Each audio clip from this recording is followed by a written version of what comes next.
नमस्कार, मुद्दे की बात में आप सभी का स्वागत है। मैं हूं आपके साथ गरिमा वाजपेयी। आज दुष्कर्म और प्रहार, इंसानियत शर्मसार। दरअसल एक दिल दहला देने वाली घटना ने आज एक बार फिर से मानवता को शर्मसार कर दिया है। कानपुर के घाटमपुर से एक मासूम बच्ची के साथ हैवानियत ऐसी कहानी सामने आई है जिसे सुनकर रूह कांप उठती है। 5 साल की मासूम बच्ची को चॉकलेट का लालच देकर एक युवक ने बहला फुसलाकर मजार के पास ले जाकर उसके साथ न सिर्फ दरिंदगी की बल्कि करने पर मासूम के सिर पर ईंट से कई बार वार भी किया। लहूलुहान हालत में मासूम को वहीं छोड़कर आरोपी फरार हो गए। स्थानीय ग्रामीणों ने बच्चे को खून से सनी हालत में परिजनों को सूचना दी और फिर आनन फानन में उसे घाटमपुर सीएचसी ले जाया गया। डॉक्टरों ने हालत गंभीर देखते हुए उसे कानपुर जिला अस्पताल के लिए रेफर किया, जहां बच्ची का इलाज जारी है। मामले की जानकारी मिलते ही पुलिस कमिश्नर अखिल कुमार खुद रात में ही अस्पताल पहुंचे और आरोपी की जल्द गिरफ्तारी के उन्होंने निर्देश भी दिए हैं। फिलहाल पुलिस की कई टीमें आरोपी की तलाश में जुटी हुई हैं। डीसीपी साउथ के मुताबिक पीड़िता को ग्रीन कॉरिडोर बनाकर तत्काल ही शिफ्ट किया गया, जहां डॉक्टरों की निगरानी में उसका इलाज जारी है। ऐसे दरिंदों को सख्त से सख्त सजा मिलनी चाहिए ताकि फिर कोई मासूम ऐसी हैवानियत का शिकार ना हो। क्या प्रशासन जाग पाएगा? कब रुकेगा आखिर बच्चियों पर ये वहशीवार? आज इसी पर हम करेंगे चर्चा। खास मेहमानों का पैनल हमारे साथ में होगा। 5:30 बजे की घटना है। ये घर से निकली थी चीज लेने के लिए दुकान पर। जब करीब 10 मिनट हो गए तो नहीं आए। फिर मैंने बउआ को भेजा, रोड तक गए में नहीं दिखाई दी। फिर तुरंत हम गए तो वहाँ भैया, दुकान वाले भैया से पूछो, बोल रहे हैं यहाँ पर नहीं आई है। वही लड़का कल्लू सचान मजार के पास टंके है, हाथ पैर धुल रहा था। हमें डाउट हुआ तो हमने तुरंत उससे पूछा कि बिट्टी को देखा है? बोल रहा नहीं देखा है। फिर हम घर के लिए वापस आ रहे थे तो पीछे रोड से पीछे मुड़कर देखा तो बिट्टी को खून से लस्त पस्त लेकर आ रहा था। उसे बहुत ईंटों से मारा है, सर में रोड गए। कार्रवाई की मांग कार्रवाई कहते हैं कि उसे जल्द जल्द फांसी दे जाए। घटनाक्रम में ये है कि बच्ची जो है एक दुकान में सामान लेने के लिए माँ ने भेजा था। रास्ते में एक विचित्र प्रकृति का एक लड़का, कल्लू नाम है जिसका, कि वो उसे पकड़ के सैयद बाबा के सामने से ले गया पीछे साइड में और बच्ची के साथ में दरिंदगी की और उसके मुंह में पत्तियां भर के ईंट से कई वार किए, जिससे वो क्षति विक्षत हो गई। और इसके बाद में जो है बाहर आके ये बताया कि उसका गया है। तब इसके बाद उसके माँ बाप और पड़ोस के लोग उसे अस्पताल लेके पहुंचाए तो वहाँ से उन्होंने डॉक्टर पवन सचान जी थे, उन्होंने कानपुर के लिए रिफर दिया। इंस्पेक्टर घाटमपुर को यूपी 112 के माध्यम से एक सूचना प्राप्त हुई कि मोहल्ला जवाहर नगर कस्बा घाटमपुर की एक लगभग 5 वर्षीय एक लड़की को घायल अवस्था में सीएचसी घाटमपुर ले जाया गया है। इस सूचना पर इंस्पेक्टर घाटमपुर, एसीपी घाटमपुर एवं अन्य पुलिस की टीम वहां पहुंची और वहां पर वार्ता के क्रम में फिर डॉक्टर्स ने उस लड़की को उचित इलाज हेतु higher centre Hallet hospital Kanpur refer कर दिया गया। प्रकरण की गंभीरता के दृष्टिगत कानपुर शहर में ग्रीन कॉरिडोर करके पीड़िता को तत्काल हैलेट हॉस्पिटल में एडमिट कराया गया, जहां उसका इलाज चल रहा है। परिजनों ने उसके साथ कुछ गलत कार्य होने की भी आशंका जताई है। इस संबंध में डॉक्टर्स की टीम उसका परीक्षण कर रही है और अभियुक्त की गिरफ्तारी है तो इसमें 3 टीमें गठित कर दी गई है।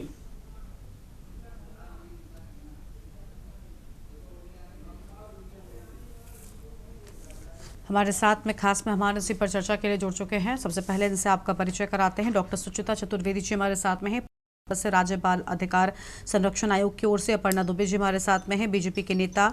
और रुचिता चौधरी जी हमारे साथ में हैं, सेवानिवृत्त आईपीएस अधिकारी हैं। निशा खन्ना हमारे साथ में है, मनोवैज्ञानिक। Nahid Aqeel social activist. विवेक पाल हमारे संवाददाता घाटमपुर से। हिमांशु वर्मा संवाददाता कानपुर से। और थोड़ी देर में सपा नेता ममता शर्मा भी हमारे साथ में जुड़ेंगे। सबसे पहले नेताओं से अपडेट लेते हैं। विवेक, पूरी जानकारी क्या है, क्या अपडेट है अब तक? क्या आरोपी की गिरफ्तारी हो चुकी है? कि जिस तरीके से घाटमपुर कस्बे में शाम 5 बजे के आसपास एक दरिंदा है, वो अपने ही रहने वाली 5 वर्षीय मासूम को बहला फुसला करके इसी मजार के पीछे लेके आया था। यही वो जगह है, हम आपको दिखा दें कि यही वो जगह है जहां पर दरिंदे ने उस 5 वर्षीय मासूम के साथ हैवानियत की सारी हदें पार।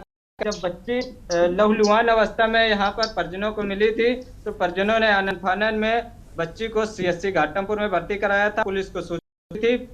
पुलिस के आला अधिकारियों ने 3 टीमें पुलिस की आरोपी की गिरफ्तारी को लेकर के गठित की थी, जो कि पुलिस की टीमें लगातार आरोपी की तलाश में दबिश दे रही हैं। और वहीं बच्ची की हालत की बात की जाए तो बच्ची का कानपुर अस्पताल में उपचार जारी है और अभी मौजूदा स्थिति में बच्ची की हालत नाजुक बनी हुई है, जिससे कि क्षेत्र में लोगों के प्रति इस घटना लेकर के आक्रोश है। और वहीं पुलिस हर पहलू पर पूरी घटना पे नजर बनाए हुए है और आरोपी के ऊपर कठोर से कठोर कार्रवाई की बात भी कर। जी ठीक है, लौटेंगे आपके पास में। हिमांशु वर्मा कानपुर से हमारे संवाददाता बने हुए। हिमांशु, अब तक पुलिस के हाथ खाली क्यों है? या दरिंदा अब तक फरार क्यों है? मैं आपको बताना चाहूंगा कि अभी हमने बच्ची तो उन्होंने हमें ये बताया कि पुलिस ने उन्हें ये आश्वासन दिया कि हमने लगभग 3 टीमें गठित कर दी हैं, जो उनके उच्च अधिकारी हैं उन्होंने टीमें गठित करके जो आरोपी है दबिश दी जा रही है। लगा पुलिस आरोपी हालांकि अगर बच्ची की माता की बात करें तो बच्ची की माता की भी हालत यहाँ काफी बिगड़ चुकी है। बच्ची अभी बोलने की स्थिति में बिल्कुल है। मेरी भी बच्ची की है भी है उनकी, वो उन्होंने भी बताया कि बच्ची। ठीक है हिमांशु, आपकी आवाज ठीक तरीके से नहीं पहुंच पा रही है, लेकिन सबसे बड़ा सवाल यही कि आखिर क्यों अब तक ये दरिंदा तरफ से दूर है। लगातार में बना दी गई है, जांच काफी तेज कर दी गई है, लेकिन अब तक इसकी गिरफ्त में नहीं आया है। और मेहमान हमारे साथ में है सुचिता चतुर्वेदी जी का रुख कर लेते हैं, पूर्व राज्य बाल अधिकार संरक्षण आयोग की ओर से। बहुत स्वागत सुचिता जी आपका। क्या कहना चाहेंगी मैम? लगातार बच्चियों के साथ जो अपराध है वो बढ़ रहा है और महज 5 साल की बच्ची के साथ में इस युवक की ओर से जो दरिंदगी की गई, कैसे आखिर बच्चों को सुरक्षित रखा जाए? नमस्कार मैडम। और आपका जो प्रश्न है कि ये एक तो ये कि ये जो दुष्कर्म है इसकी घोर निंदा सभी लोग करेंगे। और ये जो बच्ची के साथ दुष्कर्म हुआ है इसके लिए पुलिस जो इतना एक्टिव है उसके लिए पुलिस को भी शुभकामनाएं हैं कि पुलिस ने तत्काल इस बच्ची को हॉस्पिटल में एडमिट कराया और तुरंत वो एक्टिव हुई। तो सभी लोग एक्टिव हैं और अपना काम कर रहे हैं।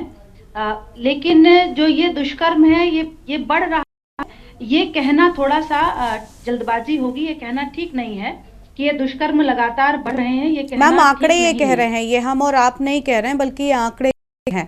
अभी कुछ दिनों पहले आपने लखनऊ में सुना किस तरीके से महज 2.5 साल की बच्ची को उठाकर लेकर जाकर उसके साथ इस दरिंदगी को अंजाम दिया गया था। हालांकि पुलिस ने वहां पर बहुत अच्छा एक्शन लिया और महज कुछ घंटों के भीतर आरोपी को ढेर कर दिया था। तो ये आंकड़े जो सामने आ रहे हैं, पुलिस इतना एक्टिव है कि इस प्रकार के दुष्कर्म की घटनाएं जैसे ही पता चलती हैं वैसे ही इस पर कोई प्राथमिकी दर्ज हो जाती है, उस पर तुरंत पुलिस एक्टिव हो जाती है। पुलिस का एक्टिव होना सेकेंडरी चीज हो गई, लेकिन मुझे लगता है हमें इस पर भी विचार करना चाहिए कि समाज में ऐसी घटनाएं नहीं है मैम, ठीक है, और वो समस्या का मूल समाधान होगा। क्योंकि कोई केस होता है उसके बाद पुलिस एक्टिव नहीं होगी तो क्या किया जाएगा? ये बड़ा स्वाभाविक सा एक पूरा प्रोसेस है कि केस FIR होगी, उसके बाद जांच होगी, आरोपी पकड़ा जाएगा, एक लंबी न्यायिक प्रक्रिया चलेगी। सब बहुत स्वाभाविक चीजें हैं, लेकिन हमें मुझे लगता है इस पर भी चर्चा जरूर करनी चाहिए कि ऐसे मामले बढ़ क्यों रहे हैं। शायद तब मूल समस्या खत्म हो पाएगी। ठीक है मैम, सरकार दोषी नहीं होती ना, इसके लिए पुलिस दोषी होती है। सुचिता जी, मैंने सरकार या पुलिस का कोई जिक्र ही नहीं किया। मैंने सरकार या पुलिस का तो अभी कोई जिक्र ही नहीं किया। क्या आप बोल रही हैं? मैंने सिर्फ ये कहा कि आखिर ऐसे मामले क्यों बढ़ रहे हैं, सरकार और पुलिस एक्शन लेना है। मैंने अब तक सरकार और पुलिस का एक भी बार जिक्र तक नहीं किया। समाज दोषी है, कहीं ना समाज को अपने बच्चों को संस्कार देने की आवश्यकता है, जो संस्कार नहीं दिए जा रहे हैं। एकल परिवार होता जा रहा है, सब लोग इसी मोबाइल और पर ही आकर एकदम बैठ गए हैं।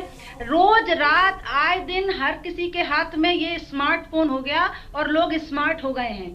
बहुत कुछ इस मीडिया का भी, जो सोशल मीडिया है, इसका ही प्रभाव आप देखेंगे कि अपने बच्चों पर और अपने परिवारों पर दिखाई पड़ रहा है। उन वीडियोस के लिए जो बैन वीडियोस हैं, वो वीडियोस भी लोग रात भर दिन भर बैठकर कहीं ना कहीं देखते हैं। ठीक है, ये प्रत्यक्ष प्रमाण है कि हमारी साथ इस तरीके की जो दुष्कर्म हो रहा है या इस तरीके की जो घटनाएं हो रही हैं वो हो रही हैं। ठीक है मैम, तो मैं तो इसको ऐसे ही देखती हूँ। ठीक है मैम, लौटते हैं आपके पास में। खन्ना जी हमारे साथ में है, मनोवैज्ञानिक है। निशा जी, आपको आवाज मिल रही है? हाँ जी, मुझे आवाज जी निशा जी, अभी एक कहावत आपने भी सुनी होगी कि नथिंग इज गुड और bad but the thing the use makes it so. यानी कोई भी चीज अच्छी या बुरी नहीं होती, बल्कि उसका इस्तेमाल और उसके बारे में विचार उस चीज को अच्छा या बुरा बनाते हैं। सुचिता जी की बात से आप कितनी सहमत हैं कि मोबाइल का इस्तेमाल या सोशल मीडिया का इस्तेमाल, ना तो वो 2.5 साल की बच्ची सोशल मीडिया चलाती थी, ना तो उसने कोई छोटे कपड़े पहन रखे थे, ये दकियानूसी चीज़ें, मुझे लगता है हम कई मामलों में ऐसी भी बातें लेकर आते हैं जहां पर ये कह दिया जाता है कि लड़कियां छोटे कपड़े पहनती हैं। इस पूरे मामले में आप क्या कहना चाहेंगी? आखिर क्यों बढ़ रहे हैं? मुझे लगता है सबसे बड़ा जो कारण है वो शायद अशिक्षा है। कहीं ना कहीं, चाहे आप शिक्षा बोलिए, संस्कार बोलिए, हमारे एथिक्स बोलिए, मॉरल्स बोलिए, there is no one thing which is responsible single thing. कहीं ना कहीं ये मानना पड़ेगा कि सोच, हमारी जो सोच है जिसके चलते ऐसे स्टेप्स उठाते हैं और ऐसे काम को कर्म करते हैं, वो एक बहुत बड़ा, आई थिंक सो, हमारे लिए अभी भी आई ब्रेकिंग हो रहा है कि हम ये समझे कहीं ना कहीं छोटे कपड़े पहनना एक बात है और इस तरह की सोच रखना। अब आप खुद ही बोल रही हैं कि छोटी सी बच्ची ने कौन से कपड़े पहने थे, ये कितना सोशल मीडिया पर जागरूक थी।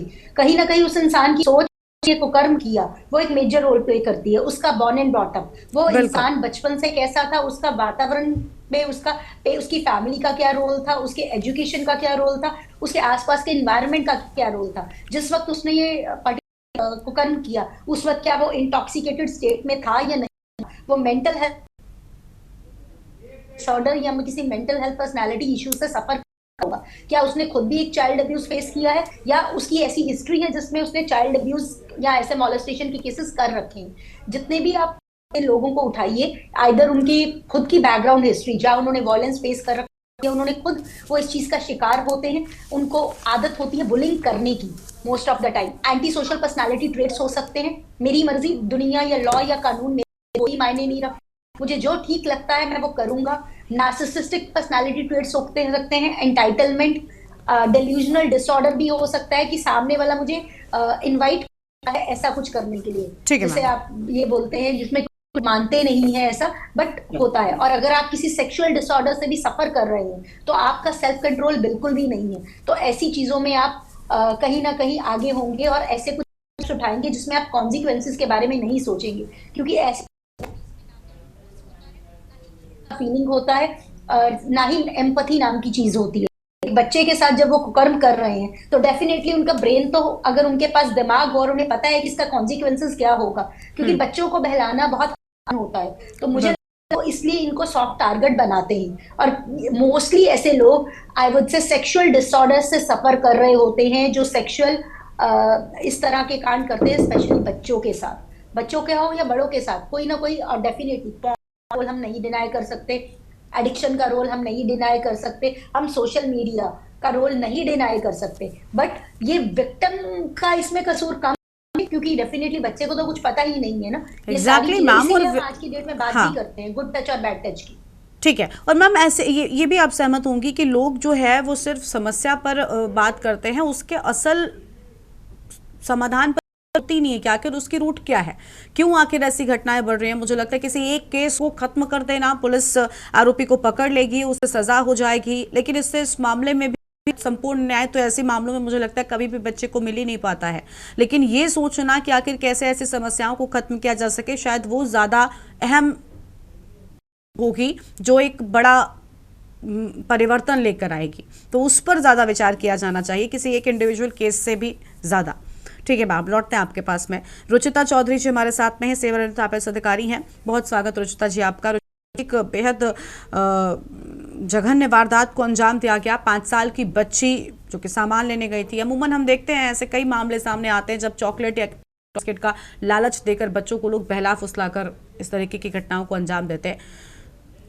मैक्सिमम क्या सजा हो सकती है ऐसे लोगों को, क्योंकि जघन्य वारदात है, बच्ची दरिंदगी की गई, उसके ऊपर ईंट पत्थर से वार भी किया गया है, बहुत गंभीर स्थिति है। मैम अनम्यूट कीजिए प्लीज, रुचिता जी प्लीज। हाँ बोलिए मैम, बोलिए। क्या आ रही है आवाज? जी मैम बोलिए, आपको हम सुन पा रहे हैं। अच्छा, जघन्यतम अपराध के लिए तो देखिए मृत्यु दंड है और होना ही चाहिए। और यही बेहतर है यदि जैसे 2.5 साल की बच्ची के दरिंदे का एनकाउंटर हुआ वो किया जाना चाहिए। इससे लोगों को एक स्ट्रॉन्ग मैसेज मिले। आपने स्वयं कहा कि न्याय की प्रक्रिया बहुत लंबी हुई, इससे बेहतर है कि ऐसे दरिंदों का एनकाउंटर और शीघ्र से शीघ्र ये पकड़े जाए या मारे जाए, यही इनके लिए जरूरी है और यही समाज के लिए जरूरी है। दूसरी तरफ माँ, परिवार, महिलाओं को, परिवारों को देखना होगा अपने बच्चे बच्चियों में, ना केवल लड़कियां, लड़कों के साथ भी घटनाएं हो रही हैं। तो दोनों को, बच्चों को समय घर से बाहर जाने देना है, बच्चे को किस लालच में से बचाना है कि कोई अनजान आदमी अगर लालच देके कहीं इधर उधर चलने के लिए कह रहा है तो बच्चा सामान उससे ना ले और अपने पेरेंट्स को बता कम से कम उसके साथ किसी ऐसे सुनसान जगह पे या उसके साथ कहीं जाए। तो ये सब चीजें जो जैसा सुचिता जी कह रही थी कि समाज का बहुत बड़ा रोल है। समाज ने, परिवारों, एकल परिवारों ने जो नैतिकता, जो मॉरल सिखाने चाहिए वो नहीं सिखाए। उस दरिंदे के परिवार की गलती है कि उन्होंने कभी उस पर ध्यान नहीं दिया। उसकी जरूर कुछ ना कुछ ऐसी रही होगी जो सोशल रही होगी, तो बच्चों के प्रति उसका अट्रैक्शन, लड़कियों के प्रति उसका अट्रैक्शन गलत रहा होगा। उन चीजों को नहीं देखा उन लोगों ने, ये देखा जाना चाहिए था। और अगर सब नहीं सोचेंगे तो इस तरह की घटनाएं बढ़ सकती हैं। इसलिए सामाजिकरण की प्रक्रिया के बारे में भी समाज में भी जिम्मेदार लोग हैं, उनको सोचना पड़ेगा, बहुत हो चुका। ठीक है मैम, लौटेंगे आपके पास में। नाहिद अकील जी हमारे साथ में हैं, सोशल एक्टिविस्ट हैं। स्वागत मैम आपका भी। नाहिद जी, क्या कहना चाहेंगे? ऐसी घटनाएं बढ़ रही हैं। देखिए, ठीक है, हम मानते हैं कि गुड पेरेंटिंग बहुत ज़रूरी है, बच्चों को सही गलत के बारे में बताना भी छोटी उम्र से ही बहुत ज़रूरी है, लेकिन ये हर एक केस में अप्लाई नहीं होता। मामलों में तो 2.5 साल की बच्ची थी, लखनऊ वाले केस पर अगर हम गौर करें, कानपुर में बच्ची की उम्र 5 साल है, 2.5 साल की बच्ची है, माता पिता के साथ सो रही थी और माता पिता के पास से उठाकर लेकर जाता है। 2 साल की बच्ची को आप क्या सिखा सकते हैं? सवाल ये पैदा होता है, मैं बोलूं? हाँ नाहिद जी, आपसे मेरा सवाल है। मैं कह रही हूँ, सवाल ये पैदा होता है कि हमारे इर्द गिर्द एनवायरमेंट क्या। अभी एक मैम ने बोला कि सरकार जिम्मेदार नहीं, पुलिस जिम्मेदार नहीं। सवाल ये पैदा होता है कि ये घटनाएं क्यों हो रही हैं। सोशल मीडिया पे तो ये भी बहुत जोर शोर से आया कि अभी 1 हफ्ते पहले लखनऊ में 2.5 साल की बच्ची के साथ जिस तरह की घटना हुई और उस घटना में एनकाउंटर भी हुआ। आज हर हाथ में अगर मोबाइल है तो हर हाथ में ये सूचना मिल रही कि तुम ऐसा करोगे तो एनकाउंटर हो सकता है। 1 हफ्ते की बात है, उससे ज्यादा की बात नहीं। 1 हफ्ते के अंदर ही दूसरी बच्ची के साथ सेम घटना हो रही है। तो इसके लिए कई प्रश्न चिन्ह है जिम्मेदारों के। ठीक है कि उसकी पेरेंटिंग ठीक नहीं हुई, छोटे परिवारों जो हमारी आया होती है या गरीब तबके के लोग हैं, वो खुद पढ़े नहीं होते, तो वो गुड टच बैड टच को अपने बच्चों को नहीं बता पाते। लेकिन जो सरेआम अभी हमारा 3 दिन हुआ होगा, लखीमपुर में जिस तरह से 138 बोरे मिले हैं अश्लील सामग्रियों के, नेपाल से आ रहे थे, कहाँ से आ रहे हैं, उसमें सरकार नहीं लगाती है। जिस तरह की प्रॉन फिल्म चल रही है, जिस तरह के हर हाथ में मोबाइल में अश्लीलता मिल रही है, तो उस पर तो सरकार का कंट्रोल होना चाहिए कि नहीं होना चाहिए। हम कैसे हम सरकार को क्लीन चिट दे दें, क्योंकि हर चीज के 2 पहलू होते हैं। मोबाइल है, उसमें आप अच्छी चीजें भी सीख सकते हैं, बुरी चीज भी। तो अगर इतनी चीजें आसानी से हर चीज है, सेक्स टॉयज, आज जो रिक्शे वाला, पान वाला आती हूँ निशा जी, आती हूँ। तो ये क्या उसका निगेटिव एस्पेक्ट नहीं है कि क्यों इतना, अगर पुलिस हमारी सक्षम है, घटनाएं रिपीट क्यों हो रही, रिपीटेशन क्यों बार बार हो रहा है कि 1 हफ्ते में सीरीज चल रही है 2 साल 3 साल की बच्चियों के साथ, क्योंकि वो रिप्लाई नहीं दे सकती। उस बच्ची ने कौन सा वल्गर ड्रेस पहना था कि उसको आदमियों को वो सम्मोहित कर रही है। तो ये सोचना है, ठीक है, परिवार की भी जिम्मेदारी है कि अपने बच्चों की परवरिश करें, उस ढंग से बताएं, लेकिन हमारी सरकारों की, एडमिनिस्ट्रेशन में बैठे लोगों की तो इसी के लिए जिम्मेदार है। पुलिस का इकबाल क्यों नहीं हो पा रहा है कि आज लोगों के अंदर भय पैदा हो कि अगर हम कुछ करेंगे तो इमीडिएट हमारे ऊपर एक्शन हो जाएगा। क्यों नहीं, बिल्कुल ठीक बात आपने कही कि देखिए कोई भी चीज अच्छी या बुरी नहीं होती, उसका इस्तेमाल हमें सिखाता है। और बहुत अच्छी बात आपने मोबाइल को लेकर कही। खैर मैम, लौटते हैं आपके पास में, अपर्णा जी के पास। पहले निशा जी कुछ कहना चाहती। मैम थोड़ा जल्दी से अगर आप अपनी बात पूरी कर लें। मैम मैं मैम की बात से सहमत होंगी। अगर हम इंडिया पाकिस्तान की वार के टाइम पाकिस्तान को हम कर सकते हैं, टिकटॉक की वेबसाइट्स को ब्लॉक कर सकते हैं, तो हम कहीं पॉर्न वेबसाइट को ब्लॉक क्यों नहीं कर सकते? बिल्कुल मैम, देखिए बहुत बिल्कुल बड़ा मोटिवेटर है। और मैं मैरिटल डिस्प्यूट्स देखती हूँ और कहीं ना कहीं पॉर्न से हमारा दिमाग बहुत ज्यादा डाइवर्ट होता है। बहुत सारी हमारी इंडियन पॉपुलेशन पॉर्न से बहुत ज्यादा इन्फ्लुएंस्ड है। मेरी तो आपके चैनल के माध्यम से सरकार से उम्मीद है, अगर हम पाकिस्तान को बैन कर सकते हैं, टिकटॉक को बैन कर सकते हैं, तो पॉर्न वेबसाइट को हिंदुस्तान में बैन क्यों नहीं किया जा सकता? मैम डबल फेस्ड रवैया इसी को शायद कहते हैं, क्योंकि एक तरफ सरकारें ये ज़रूर नियम बना देती हैं कि तंबाकू के पैकेट पर आप ये लिखिए कि सेहत के लिए है, लेकिन ये नियम नहीं बनाया जा सकता कि इन्हें बैन कर दिया जाए। ये हम सब इससे वाकिफ़ है और शायद इससे ही डबल फेस्ड रवैया कहते हैं। खैर बिल्कुल ठीक बात आपने कही। वैसे अपर्णा जी का रुख कर लेते हैं, बीजेपी की नेता हैं। स्वागत मैम आपका भी। अपर्णा जी, अब तक पुलिस के हाथ खाली हैं, आरोपी अब तक गिरफ्त से दूर है, आखिर क्यों? एक तो ऐसे मामले बढ़ रहे हैं, उसके बाद एक्शन में कानपुर के इस मामले में देखिए, जैसा कि अभी आप लोगों ने बात की कि लगातार सबसे पहले ये बात की गई कि वो मानसिक रोगी एक व्यक्ति है जिसका नाम कल्लू है। तो इस तरह की जितनी भी घटनाएं होती हैं, आपने निश्चित तौर पर देखा होगा कि कहीं ना वो व्यक्ति मानसिक रूप से कुछ ना कुछ डिसेबल होता है, उसकी कुछ ना कुछ ऐसी विकृतियां होती हैं, चाहे उसके बचपन से लेके हो चाहे कहीं भी हो। और सरकार अपना काम पूरी से कर रही है।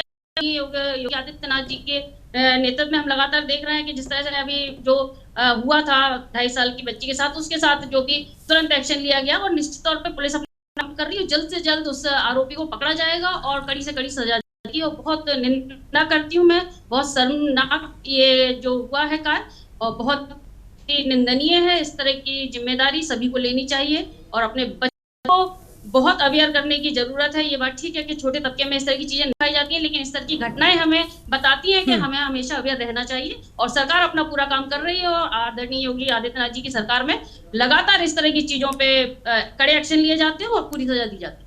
ठीक है मैम, लौटेंगे आपके पास में। ममता शर्मा जी समाजवादी पार्टी के नेता हैं। स्वागत मैम आपका भी। ममता जी, क्या कहना चाहेंगे आप? लगातार ऐसे मामले बढ़ रहे हैं। एक तरफ लखनऊ की इस घटना के बाद पुलिस की ओर से संदेश देने का प्रयास किया गया, जितनी तेजी के साथ में एक्शन हुआ, आरोपी को ढेर कर दिया गया, लोगों ने पुलिस की तारीफ की कि हाँ एक्टिव है और ऐसे दरिंदों को बख्शा नहीं जाएगा। लेकिन ठीक वैसी ही घटना एक हफ्ते के भीतर ही दोहराई जाती है कानपुर में भी, और अब तक आरोपी भी नहीं पकड़ा गया। जैसे बच्ची के साथ 300 की बच्ची हो, 350 चाहे 2.5 साल की हो, और इंसान को इंसानियत तरीके से ये बयान बोल रही थी कि ये हो रहा है। सरकार को यहाँ पे बात अच्छा बेटी में बात ये बात कहता हूँ सुरक्षित नहीं पूरी समझनी चाहिए। ममता जी माफी चाहेंगे, आपकी आवाज ठीक तरीके से नहीं मिल रही है। ममता जी माफी ममता जी माफी चाहते हैं, आपके पास वापस लौटेंगे। आपकी आवाज ठीक तरीके से नहीं आ पा रही है, हम आपके पास वापस लौटेंगे, आपकी आवाज को ठीक करते हैं। उससे पहले निशा जी का एक बार फिर से रुख कर लेते हैं, मनोवैज्ञानिक है। निशा जी, ऐसे लोगों की पहचान कैसे करें जो लोग ऐसी घटनाओं को अंजाम दे सकते हैं? बताते हैं कि विक्षिप्त प्रवृत्ति का वो था, मानसिक रोगी भी कई बार ऐसे होते हैं जो ऐसी घटनाओं को अंजाम दे देते हैं, लेकिन अपने आसपास लोग कैसे अलर्ट रहें, ऐसे लोगों से कैसे बचाएं अपने बच्चों को? क्योंकि थोड़ी उम्र बढ़ती है बच्चों की, तब तो हम ये उम्मीद करते हैं कि माता पिता उन्हें बैड टच या गुड टच के बारे में जानकारी देंगे। छोटे बच्चे जिन्हें कुछ समझाया या पढ़ाया या सिखाया नहीं जा सकता, वो भी अब सुरक्षित नहीं है। और ऐसा नहीं है कि रेप की कोई वो है, हमने देखा है कि किस तरीके से जघन्यता जो है वो बढ़ती जा रही है। देखिए मैंने बहुत सारे केसेस देखे हैं। अगर क्लिनिक में भी कोई मॉलेस्टेशन का पेशेंट आता है जिसने ऐसा कुछ कर रखा है पास्ट में, तो मैं एक चीज बहुत ज्यादा देखती हूँ। एक तो ऐसे पेशेंट्स इमोशनली अनस्टेबल होते हैं। इमोशनली अनस्टेबल का मतलब है जो ड्यूल पर्सनैलिटी, हमारा एक चेहरा बहुत साफ सुथरा एक इमेज होता है और दूसरा एक इमेज होता है जो बिल्कुल इसके ऑपोजिट होता है। सेकंड, मैंने जो मोस्टली ऐसी चीजों में देखा है, लोगों की सेक्सुअल डिजायर्स बहुत ज्यादा होती है और जब वो सेक्सुअल डिजायर पूरी नहीं हो पाती है तो वो पॉर्न के थ्रू या अपनी अल्कोहल के थ्रू, नशे के थ्रू इन पर ध्यान देते हैं, और डेफिनेटली इन लोगों को पॉर्न की हैबिट बहुत ज्यादा होती है। थर्ड एक चीज जो मैंने मोस्टली ऐसे पेशेंट्स में देखी है, वो सेक्सुअल कंटेंट के बारे में बहुत ज्यादा बात करते हैं। उनका जो topic of discussion, topic of जो कन्वर्सेशन होता है वो कहीं ना कहीं सेक्सुअल और सेक्स के अराउंड ही होता है।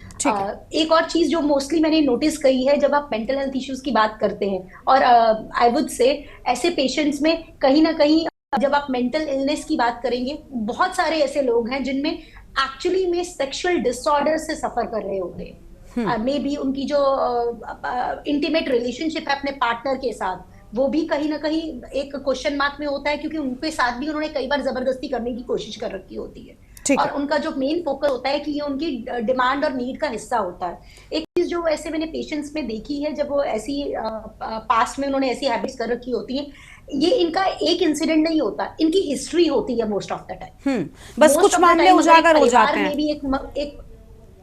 एक परिवार में भी अगर एक पर्सन ने किया होता है, तो जब अपने परिवार में अपने कजन से बात करते हैं तो चेन में ऐसे लोग होते हैं, क्योंकि गिल्ट के मारे आप बात नहीं करते हैं तो पता नहीं चलता है। ठीक है मैम, नहीं बिल्कुल ठीक बात आप कह रही हैं। हम आपके पास में वापस लौटेंगे, आपकी चर्चा को और बढ़ाएंगे हम अपनी, लेकिन उससे पहले एक छोटे से ब्रेक के लिए यहाँ पर रुकते हैं, जल्द लौटेंगे।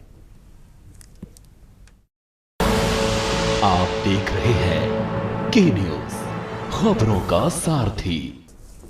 की बात में आप सभी का स्वागत है। चर्चा को आगे बढ़ाएंगे उससे पहले सीधा विवेक पाल का रुख कर लेते हैं। हमारे संवाददाता घाटमपुर कानपुर से ही जुड़े हुए हैं।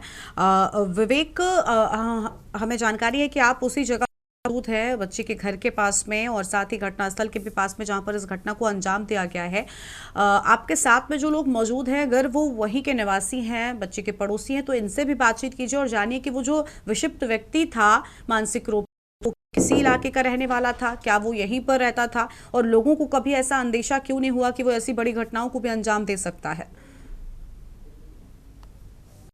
की जाए घटना की, तो ये घटना कल की है, और इसके साथ ही साथ जैसे जो बच्ची की हालत हुई थी, उस दरिंदे ने जो घटना को अंजाम दिया था, बच्ची के ईंट से प्रहार करके साक्ष्य मिटाने की कोशिश की थी, हत्या का प्रयास किया था, जिस प्रकार से परिजनों ने आरोप लगाया। हमारे साथ सभासद हैं और मोहल्ले के कई अन्य लोग हैं। हम बात करेंगे किस प्रकार से इस घटना को देखते हैं, क्या लोगों की मानसिकता है, माहौल क्या है, पुलिस क्या कार्रवाई कर रही है, क्या नाम है? मेरा नाम रोहित सिंह एडी है। मैं इसी वार्ड का सभासद हूँ, जवाहरनगर पश्चिमी से, और इसी गली का रहने वाला भी हूँ। तो जैसा कि ये घटना हुई है, बहुत ही शर्मनाक है, दरिंदगी भरी हुई है। तो हमारे वार्ड में और पूरे घाटमपुर में आक्रोश है। जैसा कि बता दें, इतनी बच्ची की बेरहमी से जिसने ईंट कुचल के की है, तो इसको हम लोग साइको की प्रवृत्ति का ही कहेंगे। और जो पुलिस प्रशासन पूरा सहयोग कर रही है हमारे, और हमारे वार्डवासी और नगरवासी का पूरा सहयोग मिल रहा है। और इस काम के लिए हम उम्मीद करते हैं कि कानून से, प्रशासन से, कि कड़ी कड़ी कार्रवाई की जाए, जैसे भविष्य में ऐसे कृत्य किसी के साथ भी, किसी के बच्चों के साथ भी ना हो। और हम लोग सभी साथ में हैं इसके। जी बिल्कुल, जिस तरीके से जो लोग हैं आसपास के, जो मौके पर हमारे मौजूद हैं, और भी लोग हैं, हम उनसे भी बात करेंगे। इस घटना से लोगों के अंदर क्या संदेश जा रहा है, किस प्रकार से कार्रवाई होनी चाहिए? सुमित जी, क्या किस प्रकार से लोगों के प्रति और कार्रवाई होनी चाहिए, किस प्रकार से मैसेज जा रहा है, क्या आपकी अपील है?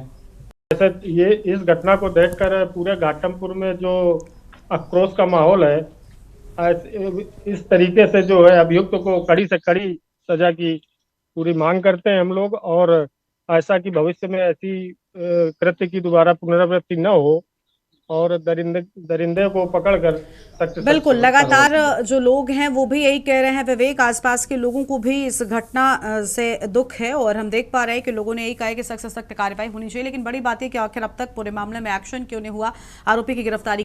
शुक्रिया आपका हमारे साथ जुड़ने के लिए और अहम जानकारी पहुंचाने के लिए। और मेहमानों का रुख कर लेते हैं। सुचिता चतुर्वेदी जी हमारे साथ में हैं, पूर्व सदस्य राज्य बाल अधिकार संरक्षण आयोग की ओर से। सुचिता जी ने अपने पहले जवाब में कहा कि सरकारें और पुलिस हर केस में जिम्मेदार नहीं होती, या हर मामले में उनकी कोई संलिप्तता नहीं होती। हम सहमत हैं इस बात से, लेकिन कहीं ना कहीं सरकारें ऐसे नियम जरूर बना सकती हैं, ऐसे बड़े फैसले जरूर ले सकती हैं। अगर निशा जी को आप बराबर नहीं हो, या और भी मेहमान हमारे साथ में थे, नाहिद जी ने भी बहुत अच्छी बात कही थी कि हमारे देश में पॉर्न से बहुत ज्यादा लोग इफेक्ट होते हैं, अब तक कभी एक्शन लेने का कोई जिक्र नहीं होता सरकारों की ओर से। कुछ कहना चाहेंगे आप इस पर?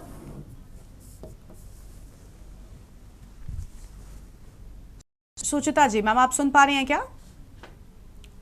सुचिता जी तक आवाज नहीं पहुंच पा रही। ठीक है, रुचिता जी का रुख कर लेते हैं। मैम, ऐसे बड़े फैसले अगर लिए जाएं तो शायद कुछ बदलाव हो सकता है, क्योंकि असल समस्या तभी खत्म होगी जब लोगों की मानसिकता, उनका माइंडसेट बदलेगा।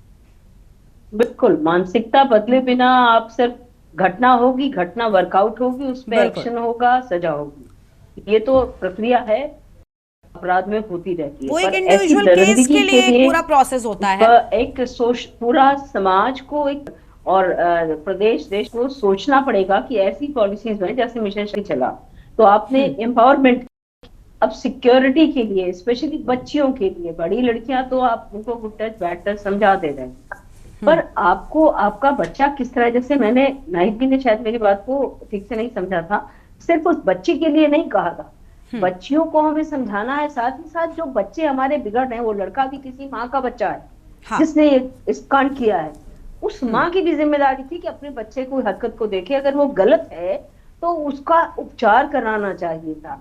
आज सजा तो वो परिवार पाएगा ना, समाज से बहिष्कृत वो परिवार हो जाएगा जिस परिवार का वो बच्चा है, जिसने ये अपराध किया है, और वो भी सजा पाएगा या मारा जाएगा, चाहे फांसी में, चाहे एनकाउंटर में, या जेल में रहेगा आजीवन कारावास में। तो सबको अपने समाज को ले जाना है सामाजिकरण की प्रक्रिया में। बच्चों की तरफ जब वो छोटे होते हैं, कहीं वो अपराधी प्रवृत्ति की तरफ नहीं जा रहे हैं लड़के, ये देखना भी परिवार की जिम्मेदारी है। और जो भी संगठन, चाहे वो स्कूल के संगठन, सामाजिक संगठन बनते हैं, बहुत सारे लोकल स्तर पे कम्युनिटीज होती हैं, आंगनवाड़ी होती हैं, और बहुत सारे संगठन, उन सब में इस तरह की शिक्षा हो, पहचान हो, जो बच्चा निगेटिव दिखता है, एग्रेसिव दिखता है, उस पर थोड़ा ध्यान दिया जाना चाहिए, सेक्रेटरीज के पास उसको ले जाना चाहिए। बिल्कुल मैम, ये बहुत अच्छी बात आपने कही कि देखिए हमें ये भी सोचना चाहिए कि जो लोग ऐसी घटनाओं को अंजाम देते हैं, आखिर वो इस सोच तक कैसे पहुंचे, आखिर वो इस स्टेज तक कैसे पहुंचे। बहुत अच्छी बात है। निशा जी, आप कुछ कहना चाहेंगे? देखिए पेरेंटिंग में हम लगातार बात कर रहे हैं कि अपने बच्चों को कैसे बचाएं। मैंने इसके पहले आपसे यही सवाल किया था कि ऐसे लोगों की पहचान कैसे करें, लेकिन मुझे लगता है सबसे पहले ऐसे लोगों की पहचान इनके खुद के घर वालों को करनी चाहिए। अपने घर में हम जितनी अच्छी बातें अपनी बेटियों को सिखाते हैं, उतनी ही बेटों को भी सिखाएं। अगर वैसे ही जांच पड़ताल पूछताछ बेटों से होने लग जाए जैसे बेटियों से होती है अमूमन घरों पर देर से लौटने में या किसी भी चीज़ में माता पिता पूछताछ करते हैं, लेकिन उनसे उस तरीके के सवाल नहीं होते। अगर वो हो जाए तो शायद कुछ हद तक ज़रूर मैं कहूँगी कि शायद कुछ बदलाव होगा।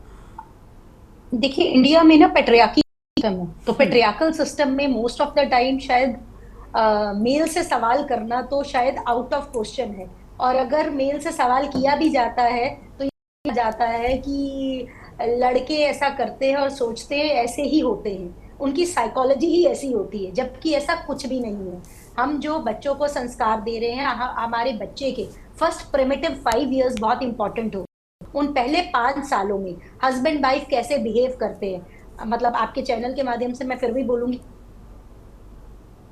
यहाँ पर भी लोग देख रहे हैं, 5 साल के बाद कोशिश करिए बच्चे को के सामने कपड़े भी मत बदलिए। ये छोटी छोटी चीजें भी बच्चों के दिमाग पर इंप्रेशन डालती हैं, क्योंकि अगर कोई बच्चा आता है, और मैं अडल्ट को भी डील करती हूँ, तो वो कई बार जिक्र करते हैं, उनके दिमाग में इंप्रेशन है उनके पेरेंट्स कैसे सेक्सुअल रिलेशनशिप बना रहे थे, तो पेरेंट्स क्योंकि कई बार बच्चे जिक्र करते हैं कि उन्होंने अपनी माँ को कपड़े बदलते देखा, उसकी पर्टिकुलर इंप्रेशन उनके दिमाग में कितना रहा।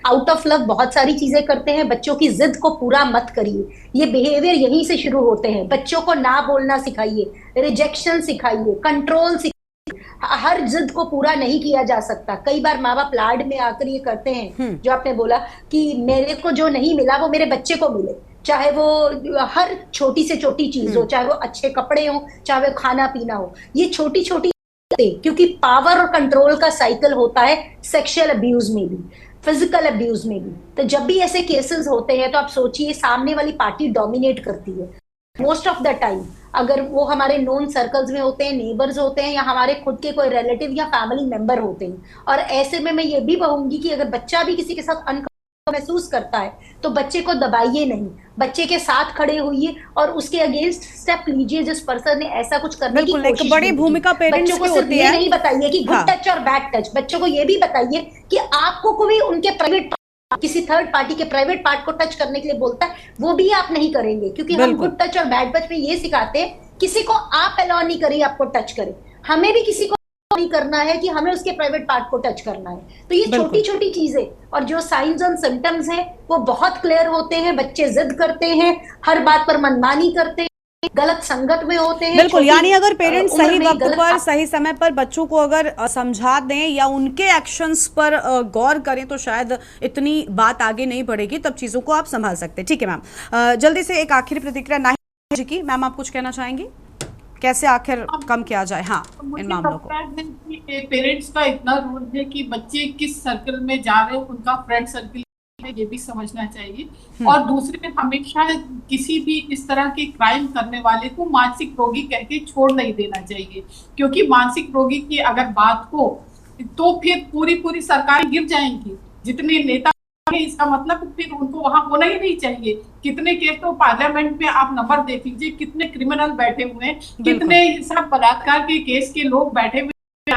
बहुत बड़े स्तर की बात मैम आप कह रही हैं, आपने पहले भी बहुत अच्छी बात कही थी, मैं समझ रही हूँ, लेकिन वही बात है ना कि दोहरा रवैया जो है वो अपनाया जाता है। और ऐसे को हमारे यहाँ कई बार जब तक उजागर नहीं हो जाते मामले, हम कुछ केसेस की तो बात कर लेते हैं, लेकिन कई बार कुछ बड़े पदों पर भी ऐसे लोग बैठे होते हैं जो शायद ध्यान नहीं देते। यही हमारे समाज की सच्चाई है कि आज ऐसी घटनाएं जो हैं वो बढ़ रही हैं। कई मामलों को छोड़ भी दिया आता है, कई मामले उजागर ही नहीं होते। बात तो सिर्फ उन पर होती है जो मामले सामने आते हैं, ये अपने आप में बड़ी बात है। ठीक है बाप, शुक्रिया आपका हमारे साथ जुड़ने के लिए। बाकी सभी और सभी मेहमानों का बहुत शुक्रिया हमारे साथ जुड़ने के लिए, अपनी बातें रखने के लिए। तो दुष्कर्म और प्रहार एक बार फिर देखने को मिला है। एक बार फिर से कानपुर के इस घटना में इंसानियत शर्मसार हुई है, क्योंकि एक 5 साल की मासूम बच्ची के साथ में न सिर्फ दरिंदगी हुई, उसके ऊपर ईंट पत्थर से हमले भी किए गए हैं। बच्ची की स्थिति नाजुक है, उसका इलाज जारी है। इस बुलेटिन में इतना ही। आप देखते रहिए के न्यूज़ इंडिया। नमस्कार।